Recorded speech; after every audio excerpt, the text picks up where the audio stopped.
What's going on, ladies and gentlemen? It's your buddy, it's your pal, SpazPhoenix, the YWC Reality Check. You guys know the drill. You don't see my pretty sexy face, so I'm not alone. I'm here with your boy, Dalyxman. Say what's up, buddy. Hey, man, that was my line, man. Why couldn't you let me say it myself? But it's all right. Let me show you how it's done. I'm joking. What's going on, YouTubers? It's your boy, Dalyxman, here with another collab video with my boy, my co-host, Spaz from Wrestling Paradise. It's good to do this with you again, bro. Alright, thanks a lot, man. Thanks a lot. Great to have you along for the ride. Now, the last time we did sort of what I guess we could call a superstar spotlight was on The Miz, and I tossed it out there and said, you know, who wants to do this with me? And Alex was the one, put his 2 feet forward and said, I'll help you with the Miz video. So I said, when I wanted to talk about Dolph Ziggler, who wants to do this with me?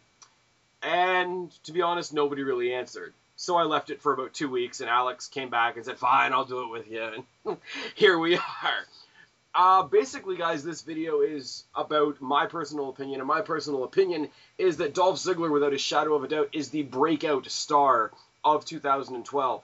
Basically, this video is going to go over the, pretty much going to skim over his pay-per-view history over 2012, get Alex's take, get my take, and at the end of the video, ultimately, the comment section is down there for a reason. I'm going to ask you guys for your take. So before we get actually into the current year that we are in right now, Alex, general opinion on Dolph Ziggler at the current moment. The future of the business, whether you like it or not. That's all I gotta say. I mean, you've got a guy that everybody out there in the wrestling world is comparing him to somebody. They argue over who they're comparing him to, but everybody's comparing him to somebody. There's people that compare him to Edge. There's people that compare him to Heartbreak Kid Shawn Michaels. There's people that compare him to Ric fucking Flair. There's oddballs like me that compare him to Billy Gunn. But that's some pretty great company, I think you'd agree, no matter which name you go with. Yeah, man. Seriously. If you're doing comparisons, period, that just goes to show you that in your mind you think they're on their level. Which, I mean, if you're comparing him like you said, look at the names you're being compared to. Mr. Perfect, Billy Gunn, who else did you say? Edge, Shawn Michaels. Edge, Shawn freaking Michaels. Ric Flair.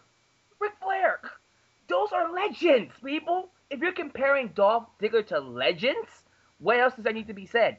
And I mean, with the exception of maybe Billy Gunn, we're not only talking about legends, former world champions, all former, or current, I should say, WWE Hall of Famers.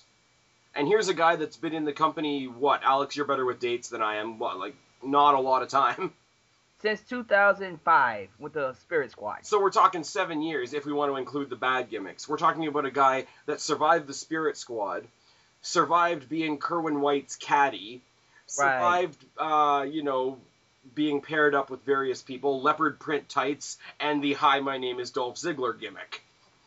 Former U.S. champion, former U.S. champion, former Intercontinental champion, brief as it was, former World Heavyweight champion, and our current Mr. Money in the Bank. If this guy doesn't have future superstar, future main eventer written across his forehead, I don't know who else does. I mean, if it wasn't for CM Punk, who's another topic for another video for another time, this guy would be the most entertaining thing in the company right now. Definitely. But let's start. One thing I do want to mention, and this is just a little shout out to our buddy John, who unfortunately can't be in the audience this evening. One of the very first things that caught my attention with Ziggler before we get into 2012, which is going to be the focus of the video, was his rivalries with John Morrison. And John Morrison, if the world was a more right place, would still be with us and would still be in a similar spot to Ziggler. That notwithstanding, him and Morrison head-to-head, face-to-face, great matches. Other than that, I don't know. I'm ready to jump into this year, man. Is there anything else you want to add to this little preamble? Man, I don't think we can say anything else about it. I'm ready to knock shit out. Let's do this, bro. All right, let's start with the Royal Rumble, because the indicator for any given year, for any given superstar, you get a lot of decent indicators of where they're going to go by the Royal Rumble. Now, the Royal Rumble was the very first time Dolph Ziggler got his chance at WWE Gold. Not only the top title in the business, sorry to you fans of the World Heavyweight Championship, but against CM Punk, who is a white-hot commodity in the world of wrestling right now. Now, granted, there was a lot of other stuff mucking up the waters. Basically, This was the first pay-per-view where John Laurinaitis was going to be a referee. He was going to screw over Punk. Laurinaitis was backing Ziggler so that he could screw over Punk. We've got Vicky screaming in the corner somewhere. There's a lot of things that could have mucked up this match, but this was a friggin' insane match. When I say to you Royal Rumble 2012, Punk versus Ziggler, what do you think of, man? I think of the fact that, first off, he beat CM Punk 4 times before he got to a Royal Rumble match. They put some heat behind him. Had the whole idea of John Laurinaitis screwing CM Punk over to give Dolph Ziggler that World Championship. You know, it created the whole idea that he actually had a chance against CM Punk, which actually added more to the match. The execution of the match itself, of course, CM Punk versus Dolph Ziggler. What else are you going to get? It's a recipe for awesomeness. I'm just going to say about that. I can't say much about him. I mean, we talk about Dolph Ziggler's Royal Rumble matches. His Royal Rumble match against Edge last year, the previous year, 2011, was one of my favorite matches of the year, personally. For sure. And it just goes to add more to Dolph Ziggler's credit as a great performer inside that ring. I mean, if we're gonna talk about Dolph Ziggler, I don't think we had this on this list, but he did tie for match of the year with HBK and Taker in 2010 with Daniel Bryan and bragging rights. I just gotta say it like that. And I mean, if you can do anything to tie with those two, that's there's another bold, capital letters indicator that this guy is really, really going somewhere. What this match did for me, I knew going in that Ziggler wasn't going to win on this night, because when he does finally reach the promised land of the WWE Championship, I want there to be no baggage with it. I want it to be that he genuinely went in there and won the match. So I didn't want him to win this match. That being said, there are very specific spots that I remember from this match that were memorable. The leg sweep off the top that he pulled on Punk, where Punk actually hit his head on the turnbuckle on the way down. For some reason, CM Punk did a tornado powerbomb where Ziggler ragdolls like he does. Ziggler managed to turn the GTS into a famouser in midair, which was great. But really what this did for me is it underlined one of those comparisons we make, and the one I don't hear as often anymore, is comparing him to Triple H. And where I saw it in this match was he can go from the cocky asshole that's doing all the taunting, that's doing all the posing and whatever, to this, other gear, this intense, massive, I'm going to rip your head off gear. And the instability between those two parts of his personality really, really came out in this match. And it was something I hadn't really noticed until this match, and it was a great way to kick off the year. Oh, definitely. And it also established him as somebody that WWE considers trustworthy as a world championship contender. They didn't have to give it to Dolph Ziggler. They gave it to him because they felt like, and in my opinion, believed that he can handle it, and he did. Despite where it led to after the match, after he did lose to CM Punk, which didn't matter because the match was awesome. I thought this was a great indication that WWE sees something in Dolph Ziggler. Definitely. I think his match with Edge and then this match this year were really, really testing the waters to see how far the fans would get behind, even though he's a heel, how far the fans would get behind him in a chase for the biggest title in the game. And I think if the last 2 years are any indication, we are as primed and ready to see him win as he is to win. I mean, I think personally my thought is that he's overdue for a world title. I mean, look back at sort of like a situation like Jeff Hardy. How long did we wait for him to get a world title, and how much more did it mean when he did win it because we waited so long? Yeah, that's right, man. You hit it on the head with that one. All right, now, not to be outdone, that's not the last time we saw Dolph Ziggler at the Rumble, because he came back for the Rumble match. Now, I'm going to give you the stats, and then we can talk about what they actually translate into. He came in at number 18, so he's pretty close to the middle of the match, which is consisting of 30 other guys. And it's not like he just, came in and tap danced at the end for a couple of minutes. He was in at number 18. He eliminated the Great Khali, who everybody has a mixed opinion of, but as far as WWE is concerned, is this big unstoppable giant. Eliminated Booker T, who's a fan favorite and gets sort of treated with that legendary whatever. And he eliminated Karma, which is interesting because not only is Karma larger and seemingly more powerful than him, she has the prestige of being the only woman in the Rumble that year. So that's a separate sort of special little moment. And when you check the ticker at the end of the match, he spent 19 minutes and 46 seconds, almost a full 20 minutes in the Rumble after this great match with Punk. And let me say this really quickly because you brought up an interesting book. Excuse me, I had to use your line for a second. I can speak, I swear. I want that T-shirt. You know? But about Karma, I just want to say this really quickly because we always talk about Ziggler and how awesome he sells and stuff. You wouldn't think that a man that gets beat up by a woman is kind of is kind of degrading to who he is and stuff like that. And I'm not saying that, women are below men and stuff like that. Don't take it that way. But in a sense of, the males in the females division, for a man to get beat up by a woman, even if it is somebody massive as Karma, it really is something that makes them look bad. For some reason, when Ziggler got beat up by Karma, it didn't hurt him at all. And that's something about Ziggler that I really, really like. It doesn't matter who he's selling to. It really doesn't matter to a point of how many times he loses his matches to a point.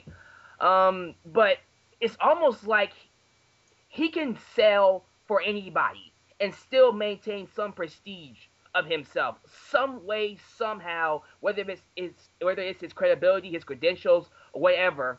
Maybe it's just the fact that he's an awesome talent. You can sell for a Karma, make her look good, while at the same time maintaining your prestige and maintaining your spot where you are in the company. And it's like, you just posting people with you. I just like that about Ziggler. You know what I'm trying to say? I know exactly what you're saying, man. I mean, Ziggler's known, or he's becoming well known as the guy that could pretty much sell ice to an Eskimo. But right. The thing that I actually saw a picture on Facebook a couple of days ago that says Ziggler sells so well that if he ever lost a buried alive match, we'd never see him again.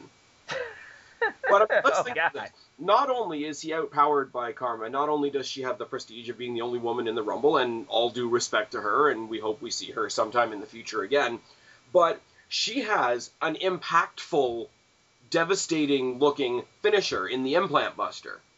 And Dolph Ziggler sold it like death. Like, he took it like a man on the face. And just, like I say, I overuse the expression, but he sold it like death. And let's say another thing, too, because you mentioned the whole, the possibility of there being sexism and you got beat up by a girl and whatever. You got to imagine that there's a lot of boasting and bragging involved in being a WWE superstar. And I mean, it's natural. And I'm willing to bet that there are some people that were in that Rumble that may have been approached to take the spot for Karma and would have said no, would have said fuck it, would have said whatever, like Ahmed Johnson said a couple years ago, like Jeff Jarrett said a couple years ago. The fact that Ziggler went into that head on and not only did the job, so to speak, but did it well and made Karma look beast speaks to his work ethic. It really does, man. And I guess we can, again, add that to our list of why Ziggler is so great because, again, you could take a beating by a woman but still look like a world champion and reliable to being a world champion at this point in time. Well, this is the thing. He's got such great in-ring psychology that even when he loses like a champion. And for anybody else, that would sound really, really weird and out of place, but for Ziggler, it's really the only way you can describe it. I mean, again, I'll make reference to our friend John, who constantly reverts back to the interview where Dolph Ziggler says, when I have a match where I don't think I did as good as I could have done, regardless of how well everybody else receives it, I don't sleep well at night. When I hear something like that, and I promise all my listeners out there, this is not going to be a Cena bashing video, but I doubt that that's something that goes through a mind of somebody like Cena. Oh, you know it doesn't. He's all like, hey, it's a match. What happens, happens. He has no pride. Oh, God. But, I mean, just to put on the caliber of match that he did and keep pace with somebody like CM Punk and then come in just about the middle of the Royal Rumble, eliminate a giant, eliminate a legend, and put over this massive force that we could have had in the Divas division, Ziggler earned his paycheck this night, I'm willing to say. Oh, yeah. See, he got his boost, definitely. Or his raise. For putting over Karma, I guarantee you he did. But he elevates everybody around him, and I would dare say we're all fans of Punk, but I dare say that he made Punk elevate his game that night. Yeah, there was actually a point during that little build-up to Royal Rumble that I felt Ziggler was out-promoing CM Punk, believe it or not. There was a Raw where he was in a ring segment, an in-ring segment with CM Punk, where he made this awesome promo against Mick Foley, and then CM Punk came out and then mocked Ziggler wearing a pink shirt, which was like, wow. That's all you got to deal with? That's all you got to say. That's all you got to work with? It really, after he just cut that awesome promo on Mick Foley, you're just going to come out and say he has a pink shirt. Yeah. Come on, Punk. Come on, bro. Come on, man. But there's always the possibility that Punk sort of laid out to let Ziggler have some more promo time, because let's face it, Ziggler doesn't get a lot of promo time, because usually it's Vicky doing the talking for him, which is great for heel heat, but not so great in the sense that it doesn't let us see what he can do on the mic. So it goes both ways. Right, I get you. All right, anything else you want to say about the Royal Rumble before we move on? Well, let's go ahead and move on, bro. I think I'm out of things to say about this right now. All right. Elimination Chamber. Now you've got, okay, I'm not going to say that Kofi and R-Truth are worthy of world title matches, but you've got a match that consisted of Jericho, Miz, Punk, and Ziggler's out there keeping pace with them. You've got really a match that was made to set up Punk versus Jericho for Mania, and we all knew it. And everybody else in the match was just filler to fill the chamber. I can say that with all due respect. The match was designed to set up Jericho Punk at Mania. So you got those two as the figureheads. You got Miz, that had one of his greatest performances to date in the latter portion of that chamber match, and Ziggler doesn't look a step out of place. And I'm willing to say Ziggler took about 75% of the bumps that happened out on the steel. So Ziggler was there selling the shit out of 3 other guys that deserved it and 2 other guys that maybe didn't. And he was the one, I want to make sure I say this in a way that actually makes sense. He was selling the chamber. You understand what I mean? Yeah, he was actually, that's a great way to put it. The environment. He was the, what'd you put it? He was the Eskimo selling the iceberg, or something like that. I don't know what you said. He was selling ice to the Eskimos. That's. Thank you. Thank you. He was selling ice to the Eskimos. Thank you. I swear to God. And once again, I have to make the comparison to guys like Morrison, guys like Kofi Kingston. He was the ping pong ball in that match. I mean, all due respect to Kofi Kingston, he did a lot of bumping and flying and all that sort of thing too. Didn't stand out with the same. He was doing the same impressive stuff. Didn't have the same showmanship and the same sort of, I want to say, bounce back that Ziggler had, because he was off all the moves, but his rebound took a second or whatever. And I don't mean to take anything away from Kofi Kingston. Kofi Kingston's phenomenal when it comes to those types of spots, but Ziggler's rebound and acting like, yeah, I took this really big bump on the steel, and yeah, it hurt like a bitch, and okay, it's ringing through my whole spine right now, but now that's adrenaline, and now it's going to make me take the next bump. And now it's going to make me sell this guy and this guy and this guy and this guy. And I think he and The Miz were as great a contributing factor to the intensity between Jericho and Punk as anything else leading up to WrestleMania. Because when you think about this match, dude, we talk about Elimination Chamber. We talk about one of those matches that when it happens, it's like one of the most brutal matches in WWE history, apparently. The only people in this match that really brought the idea that this is a brutal match, that you should not enter this match because it's dangerous for your health, are Jericho, because of how he got knocked out of the chamber. Right. You know how he got knocked out. And then Ziggler, because he was the one that was killing himself to make the fans understand that this match is dangerous. Don't do this. You know what I'm saying? Yeah. So, yeah, great to Ziggler for that. And definitely. And the thing is, though, is like a lot of people would look at it and look at the people who were doing things to Ziggler and say that they were the ones showing how dangerous the chamber is, because, oh, look at these guys using the chamber as a weapon. They're really showing you why you shouldn't, be in the chamber and want to be in this match, etc. But the guy taking all the damage and the guy making it look brutal deserves just as much, if not more, credit for that than the guys doing it, because the guys doing it aren't feeling any effect, unless it's a move that affects both parties. But, that's a unique situation. But, I mean, if you got, just say, for example, my boy The Miz tosses Ziggler over the ropes and Ziggler lands on the steel, because the steel is hard. It's not like the chain. It's not like a chain link and a Hell in a Cell. It's solid steel, right? And it's not pillows and candy. It doesn't. It ain't cotton, it hurts for sure. But a commentator might say, oh, look, there's The Miz giving you a prime example of why you don't want to step into the Elimination Chamber, when actually it's Dolph Ziggler and his supposedly rubber spine that are showing you why you don't want to be in the Elimination Chamber. His efforts in this match were fantastic. Yeah, I agree with you on that one, man. All right, that's it for Elimination Chamber? Let's move on. All right, we're going to talk about a little bit of a step down that we've taken here. WrestleMania 28. Team Johnny versus Team Teddy. Now, a lot of people would say, oh my god, what a fall from grace. He was involved in the title picture 2 months in a row, and now he's buried in this tag match. Well, I'm sorry. Other than Ryder and The Miz, who just happened to be the ones involved in the pin, leaving my boy The Miz undefeated at WrestleMania, who else really stood out here? I mean, you had former champions in that match that didn't stand out as much as Ziggler did. Ziggler was the one, he was the jumping bean. He was the one getting his shots in at everybody. He was the one just bringing up the energy in the match. And if you're buried under, like, say, 11 or 12 other guys in a match and you can still stick out, that's an indicator. That's like the Rumble. If you're in a match in the Rumble with, like, potentially 30 other guys and you still manage to stick out, it's an indicator. If you're in a match one-on-one and you have a good match and people notice it, that's fine, that's fantastic, but you've only got one other guy that you're competing with over attention. If you can compete with, say 10, 15, or 20 people and still be the focal point, that's a proving ground, and that's why I will say WrestleMania 28 is not a burial of Ziggler at all. If anything else, it helped him elevate himself more as a standout superstar.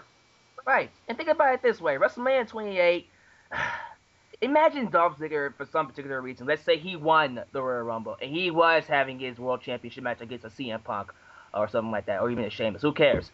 And then WrestleMania that had The Rock versus John Cena, and Undertaker versus Triple H with Shawn Michaels in a Hell in a Cell, the end of an era match. Hook or crook, he was going to be overlooked. And that is something that even if Dolph Ziggler tried to get him some attention at WrestleMania, he wasn't going to get the spotlight or the attention that he would have gotten if those matches weren't there. So to me, the fact that, like everything you just said about this match, and the fact that he was on the winning team, he did win. Yes. His team did win this match. Absolutely. We have to take that stuff into consideration when it comes to Dolph Ziggler. We shouldn't be pissed off at, he got overlooked at WrestleMania. It was all about The Rock and John Cena. I'm sorry. The Rock and John Cena was going to be the highlight over anybody, whether we liked it or not. And I'll say two things about this. Because those other great matches were at WrestleMania, this WrestleMania, I'm willing to say, even, my feelings about Cena aside and all those other things, this WrestleMania 28, is one of the WrestleManias that will be remembered. Fair enough to say? Yes, sir, and Dolph Ziggler was on it, so there you go. So Dolph Ziggler managed to stand out, regardless of the match that he was in.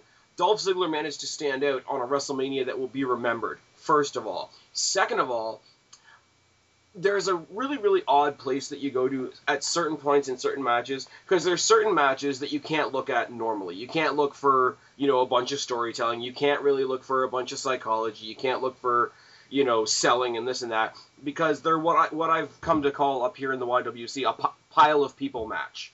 And when you get pile of people matches, they're sold on chaos. Kind of like the Money in the Bank, in a sense, where the more people that are in it, the more chaotic it is, the more memorable it is. Well, this was a 6-on-6 match, but when you included all the people that were on the outside, you had Hornswoggle and Vicky, John Laurinaitis, Teddy Long, both Bellas, and everybody involved, there was more than 21 people involved in this match. And the massiveness of that match, maybe not necessarily how the match went or whether it was good or bad, but the massiveness of that match will be remembered. Even if it's just somebody saying, a year or two from now, wow, that match was a real clusterfuck. They will remember it because it was massive and populous and all that sort of thing. And you will remember that other than the winner and the loser, I can speak, I swear, I'm going to get the shits. But regardless of the fact that he wasn't the winner or the loser in the actual pinning situation, he managed to stick out among 21 plus other people. How many other people in the WWE can do that right now? Yeah, and that's important. That's extremely important if you're able to stick out amongst the group. That's all we can really say about it. That's all I can say about it, at least. Okay.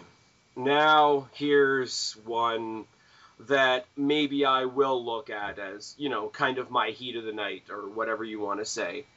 Oh, you Rules. said a bad word. You said a bad word. Heathen. Ugh. No, I'm just Heat of the night, heat of the night, heat of the night. Anyways, lost to Brodus Clay at Extreme Rules. Now, Alex, if you're the typical sucked in wrestling mark, what's your reaction to that? My stomach just started turning.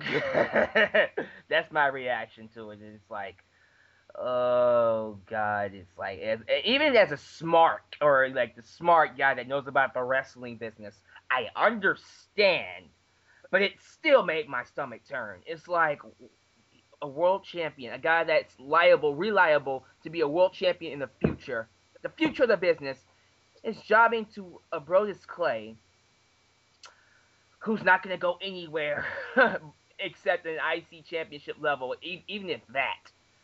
It's nothing I'm proud of, honestly. Really ain't. Honestly, at around the time of Extreme Rules, I would have agreed with you the same way. But as I was putting this list of facts together, I got thinking about a couple of things. Whether we like it or not, WWE wanted Brodus Clay to be big. Whether or not we like it, WWE wanted Brodus Clay to look dominant. And Right. he could hold his own with real, actual superstar. And around the time of Extreme Rules, they started pulling him back a little bit because they were starting to think that he was a little too green. They were thinking about sending him back to developmental. They thought he was really, really dangerous. Now, taking all that into account, we've got a guy that we really, really want to push, who we really want to make look like a monster. We're not sure how safe he is. Who can we put him with to not only, cover up what he's missing, but still make him look incredibly, crazily dominant? We know we can count on Dolph Ziggler. And see, here's my thing with that too, dude. When it comes to Dolph Ziggler and him in WWE, he's a company guy. He's one of those people. He's like Daniel Bryan. Whatever the company wants, he'll do it. If they want him to sell for fucking Hornswoggle, and it's funny that I say this because he's done it, he'll do it. If they want him to sell for a diva, he's done it. He'll do it. Whatever the WWE wants him to do, he'll do. But not only he'll do it well. And the fact that he sold well for Brodus Clay, although I understand, like you just said, it makes perfect sense what you just said. I agree with you on that. It still hurts me deep down inside that he had to do that because it's like world champion people should not be doing that. If this was how it was back in the day, if this was how it was in the wrestling era, the Attitude Era, the freaking 80s, he wouldn't be doing that. As a matter of fact, Brodus Clay would be jobbing to his ass if this was back in the day. But no, the wrestling business has changed. I understand that. So I understand why he had to lose to a Brodus Clay who was trying to be looked at as a dominant, fun character. That's just personally, I just wouldn't have done it and don't like it, For me, it leads to two positive things. A, it shows the work ethic, and this is something I'm going to hit on again, and I'm going to hit on it again at Over the Limit when we get there. But it's what we needed to do. It's what WWE needed to do. So ultimately, it's what Ziggler did. He didn't half-ass it. He didn't call in the match. He sold Brodus Clay as if he was facing CM Punk. And that's what Brodus Clay needed. But also, not only did he do it because he's got the great work ethic, when WWE took a look at that list of things that they needed, somebody that could cover up Brodus Clay's inequities, somebody that could make him look great, somebody that could handle him if he pulled off something wrong or he did something less than safe or whatever, could handle the situation. They needed a ring general, basically. And they went to a guy like Ziggler, who, like we say, has only been in the company 6 or 7 years. But if you've already got that reputation as a ring general, in some ways, and I know this is going to be hard to look at it this way, in some ways, them choosing him to fill this role for them on this particular pay-per-view is as good, as far as recognition goes, as him getting another world title shot. I can't agree more with that statement, seriously. All right. Anything else we want to say about him fighting King Hippo? I'd rather get off of this as soon as possible before I lose my lunch. Are you going to be sick a little bit? All right. Yeah. So here we go. Bit. Here's one along the same lines, but I think this is one we could swallow a lot better. Lost along with Jack Swagger at Over the Limit to R Boom. This one's all right. I can deal with this one. But my gripe more goes with the tag team between Dolph Ziggler and Jack Swagger. Not saying that the tag team didn't have any potential with it. I just felt like where Swagger was at the time, and we know where he was at the time, at the fucking bottom. You was teaming Dolph Ziggler with him, of all people, who went nowhere, even with the United States Championship around his waist. Oh. Did nothing with it. Nothing came from Jack Swagger at this point in time. So the fact that he was teaming up with him, I was getting a little worried because I was starting to feel like his jobberish personality or his persona was starting to rub off on Dolph Ziggler. And I felt like, oh God, they're teaming him with a jobber. Oh, if he stays with them too long, he's going to become a jobber, and that's not something I want for Dolph Ziggler. And for a second there, it looked like he was doing just that. You know, because he was losing to people all over the place. He was losing to Sheamus. He was losing to everybody. He didn't even win a match around that time, did he? Nope. Because he was too busy making other people look great.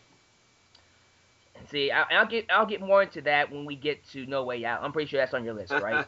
Hey, man, everything up until today is on this list. Don't even worry about it. I'll go more into depth about that when we get to No Way Out, because that's when he faces Sheamus. Yeah, yep. I got something to say about that one, but... All right, I'll let you go buck wild on that one in just a second.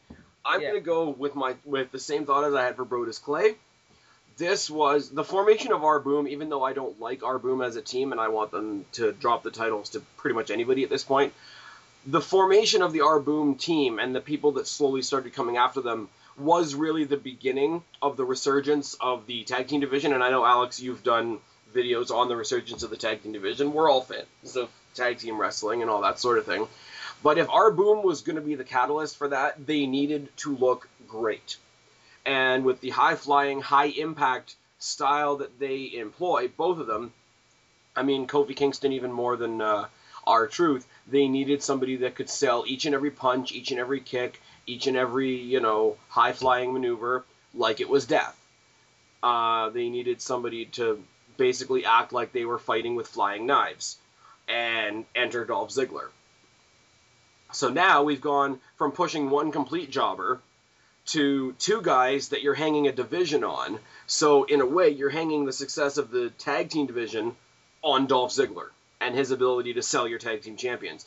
And at the same time, they were trying so desperately to make Swagger relevant again. They put this team together hoping that Ziggler's awesomeness not only would wear off on his opponents, but on his partner as well. That's a lot to put on the shoulders of Dolph Ziggler, and to still put up with the fact that Vicky was doing most of his talking. There's 5 strikes against him, 5 tasks he had to complete at once, and he did it all famously. And like I said in earlier pay-per-view conversations, he lost, but he lost like a champion.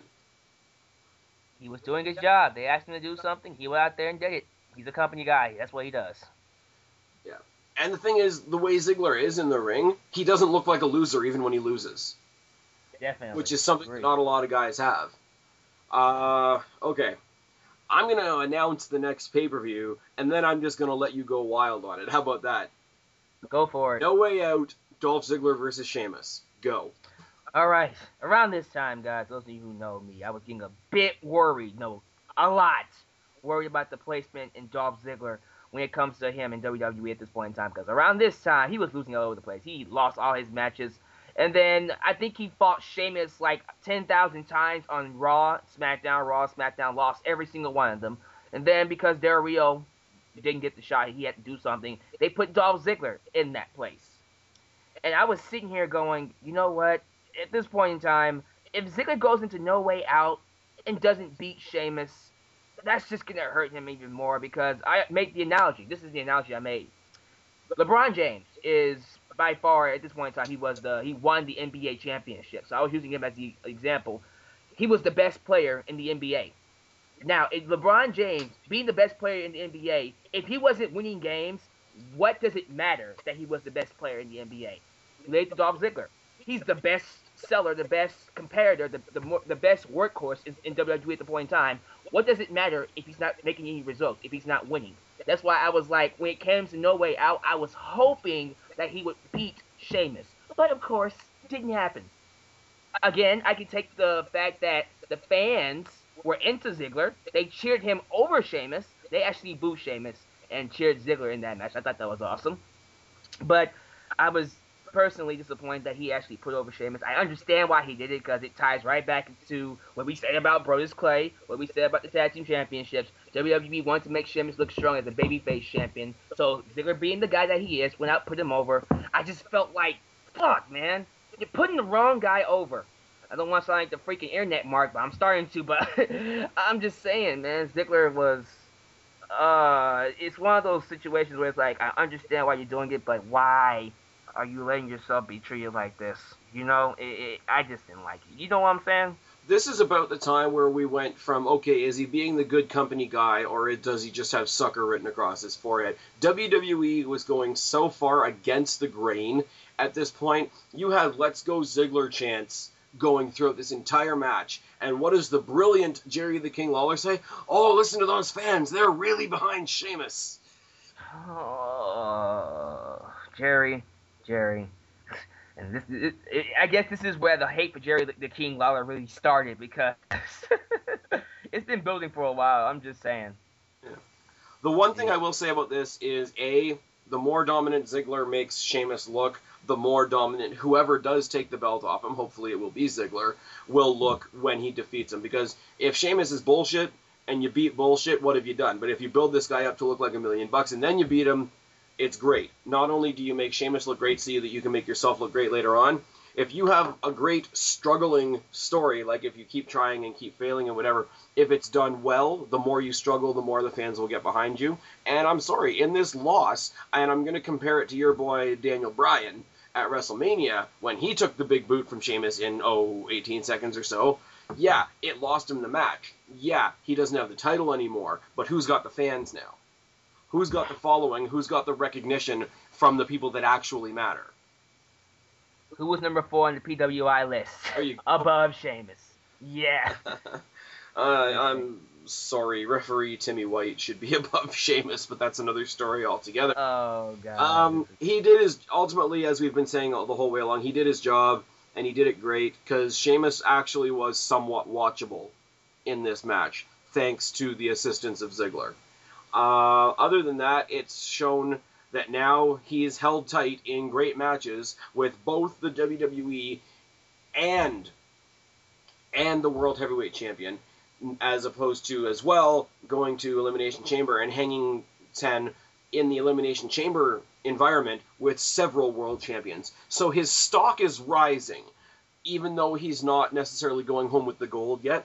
His stock is rising, and right now at this point, even if he didn't have money in the bank, which we'll talk about next, he still looks in his proper place in the title picture. You know what I mean? He's earned his spot. He hasn't got the belt yet, but the spot is his. Right. I get what you're saying right there. But I'm not going to lie to you, dude. Around this time, I wasn't thinking that. Around this time, I was like, this was around the time where I really was losing faith in WWE. And I guess what they was doing with Ziggler was part of the reason. But what they was doing with Ziggler at this point in time, you know, I can't be honest and tell you that that's how I thought, bro. So the fact that you thought that way kind of... Oh, I didn't necessarily at the time. At the time, I was as frustrated as anybody else.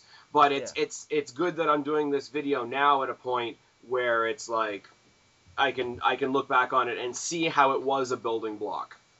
You know what I mean? Like yeah. Now I can look back on it and go, oh, it's not a big deal. Now it's just a building block. Good God, building block. Yeah, I can get that now. But I'm just letting you know how I felt at the time. You know? Oh, for sure. And I think we all felt the same way. But it's that frustration that put us in his corner. You know what I mean? Right. Exactly. You got a point there. I'll give you that one. Good one. All right. Next, and this is the big breakthrough moment. Money in the Bank. The World Heavyweight Championship Money in the Bank ladder match for the World Heavyweight Championship briefcase. Ziggler takes home the win. Ziggler came back. The one thing I will say about this right off the bat, he came back from a horrible, horrible botch from Sin Cara that could have broken his neck. Oh, yeah. Anything he did in that match after that, I would have considered gravy, and the fact that he won was just the icing on the cake. See, dude, here's my thing. I am so happy he won this match. This one renewed my faith in him when it comes to WWE, wanting to make him a legit player for them. Because, like I said before this, I was worried. But after seeing that he actually won the briefcase, I can now look back and go, okay, I can understand now that all those points was just him doing the company business. You know what I'm saying? Because now they're rewarding him for it. And also, if him winning the briefcase does indeed lead to him beating Sheamus in the future, that will nullify all the lawsuits he's had against Sheamus. Because then he has a reason to happen.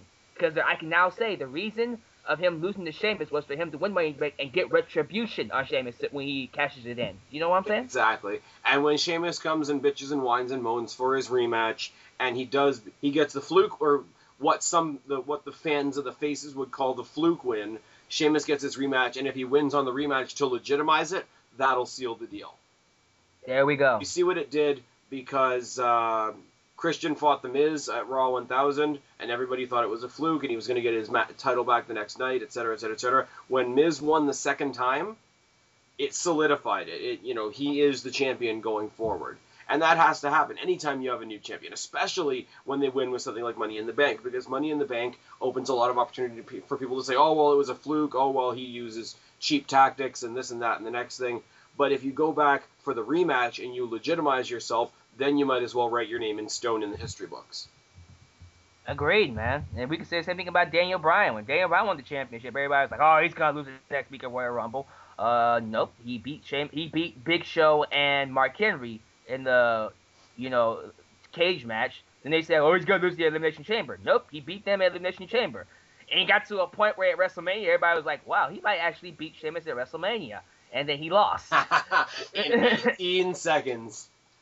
Yeah, but, I agree with you. Applying that to what you just said, you need to do that stuff to establish that he's not a fluke champion. And in the case of The Miz, he not only beat Christian, he beat Rey Mysterio at SummerSlam.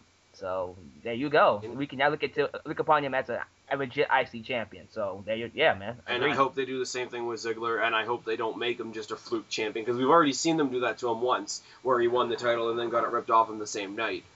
But, moving on. So now we have Ziggler, former IC champion, former US champion, former, this, that, and the next thing, former world champion, although be it very, very short. Now he's our Money in the Bank briefcase holder for SmackDown. What do we do with him now? Throw him in a feud with another great builder by the name of Chris Jericho. Like it. Liked it very much. I'm sorry, and this is like, Alex, I know this is going to break your heart, buddy, because I know you like to talk about the build, but they didn't have to build this. Right. They had, Jericho out there, Ziggler cuts him off, they have a stare down. That's all you needed. If they had done nothing between that and SummerSlam and just given us the match at SummerSlam, it would have been fine, because the match sells itself. We don't have hardly any matches these days in wrestling where just the idea of the match sells itself. Jericho and Ziggler did that. I mean, yeah, they picked at each other before SummerSlam, this and that. Little games of one-upsmanship, etc. They didn't really need to, though. It was a good plus, but it definitely wasn't needed. The match, holy shit. You got two guys that both know how to make their opponent look like gold. You can't lose. You really, really can't lose. Ziggler, once again, does the company man thing. Has a great match with Jericho. It's going to be his last match on pay-per-view for a while, whatever. Lets the man have his win before he leaves. Fantastic.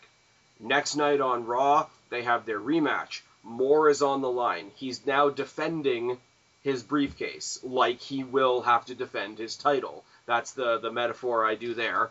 So he proves that he can do something when whatever he has is on the line. He can put his nose to the grindstone and get it done. And as a bonus, if you want to look at it that way, he's the guy that for right now can say he retired the legendary Chris Jericho. This was phenomenal. It was well played out. It was short, sweet, to the point. Jericho got his win on the big stage. Ziggler got his bigger win on Raw. If there was anybody that was going to put up with Dolph Ziggler, Chris Jericho was the perfect person to do it. And again, we talk about Dolph Ziggler and him losing and still maintaining his credibility. The fact that he actually went and had that awesome match against Chris Jericho at SummerSlam, which in my opinion raised both of their profiles. I mean, how many people can you say raised a profile of Chris Jericho at this point in time?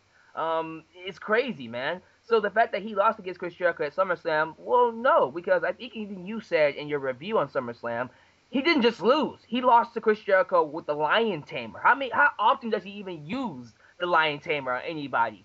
So you have to reach back into your, your old bag. WCW bag of tricks.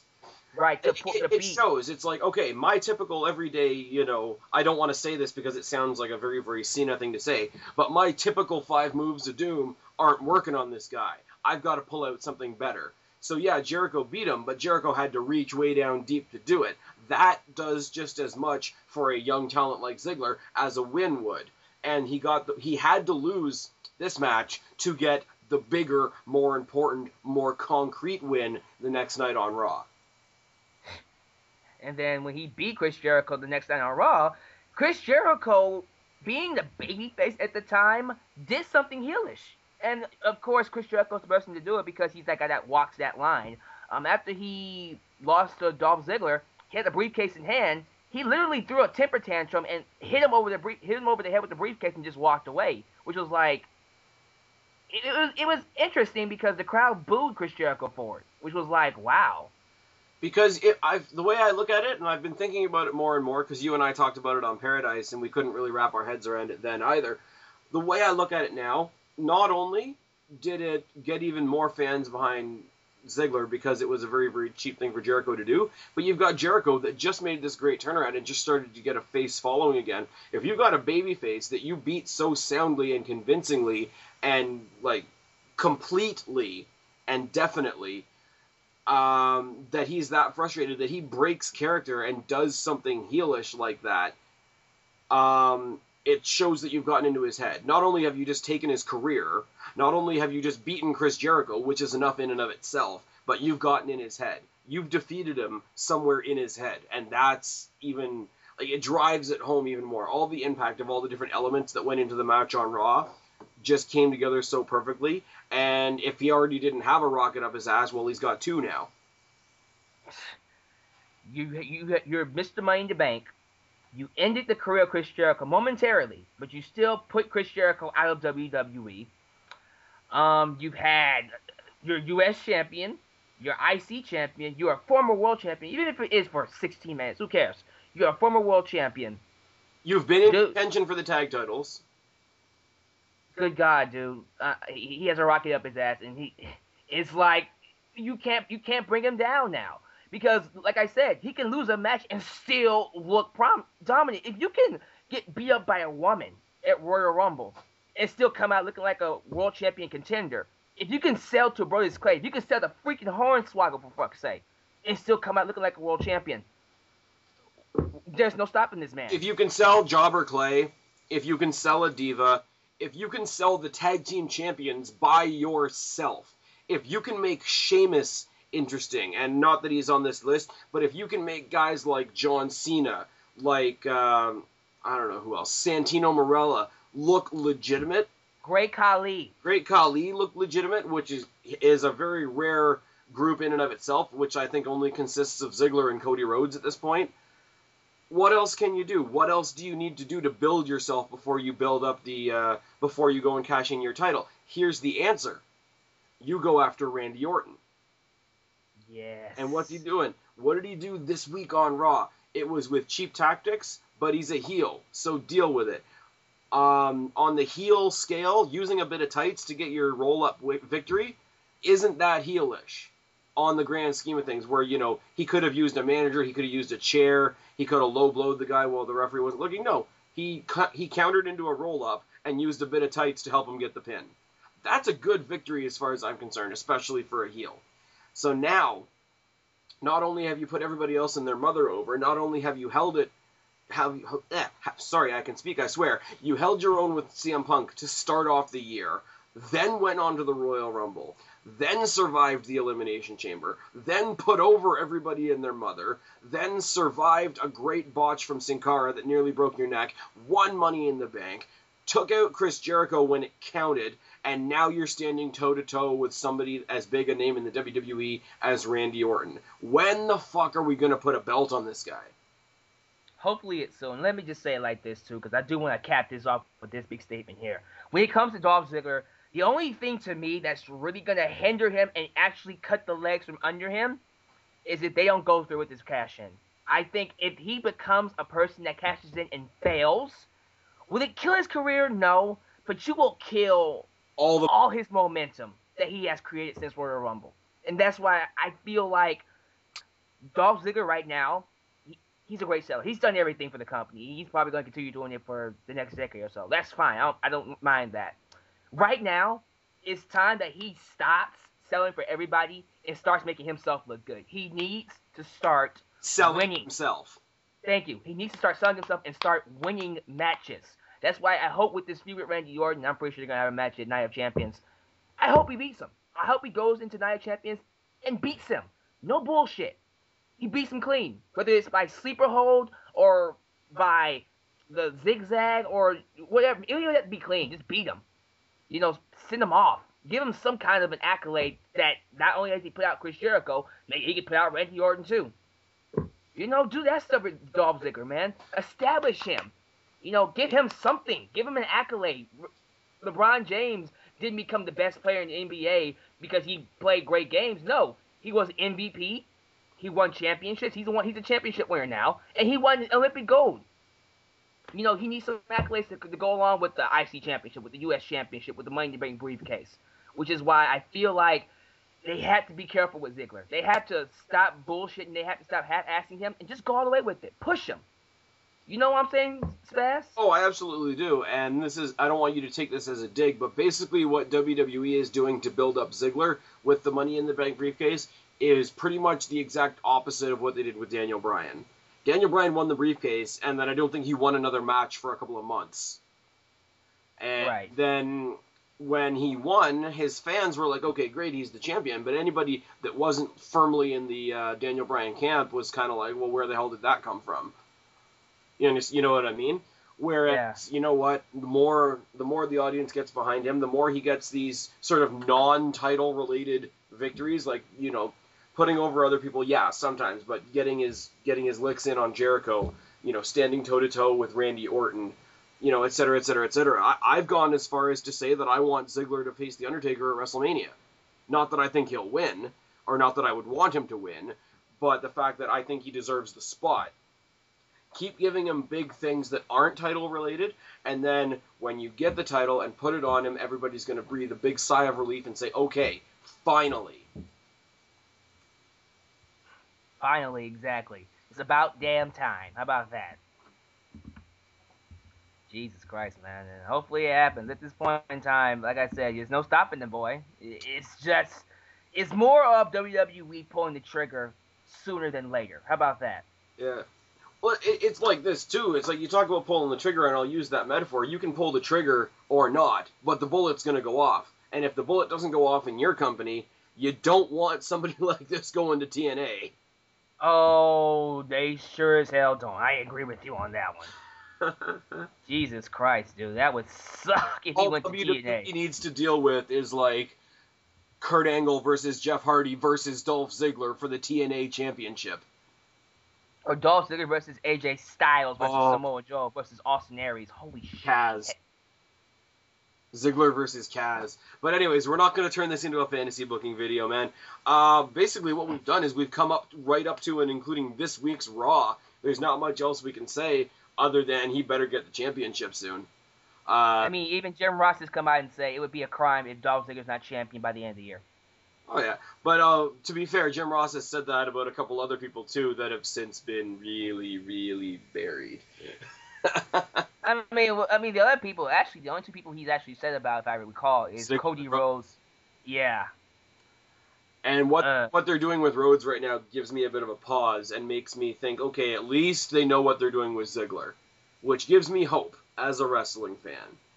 And we really need to get the belt off Sheamus, but that's another story for another time. Man, do you have any closing thoughts about Dolph Ziggler while we cap this off?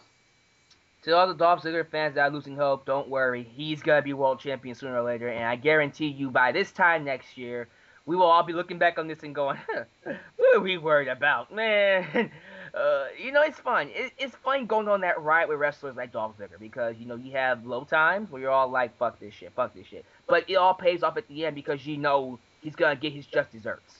So, hang in there, fans. He'll be the main eventer sooner or later that we all know he can be. That's all I gotta say. All right, and that's about it, guys. This has been our, I guess you want to call it, Superstar Spotlight on Dolph Ziggler and why he is the rising star, the breakout star of 2012 in our humble opinion. I want to thank Alex for coming along on the ride with me one more time, buddy. Tell them where they can find you. You can find me on Dalyxman, peeps. That's Dalyxman. My channel, I'm pretty sure it's down in the description box, right? Of course. And along with that, I'll go ahead and just plug everything here. Subscribe to me if you have not. Like me on Facebook. Follow me on Twitter. Go subscribe to Wrestling Paradise. That's also down there, I believe. And also my second channel for tributes and matchups. Is that down there as well? Yes, it is. All right. All that's down below in the description box. That's about it, guys. That's all I got. And as for me, I've been Spaz, he's been Dalyxman. We are your YWC Reality Check. Subscribe up there, talk down there, start a conversation. Keep this conversation going, because it is a good one. Don't be a stranger, and we'll talk to each and every last one of you later. But for right now, me and your boy Dalyxman are signing out. Bye, guys.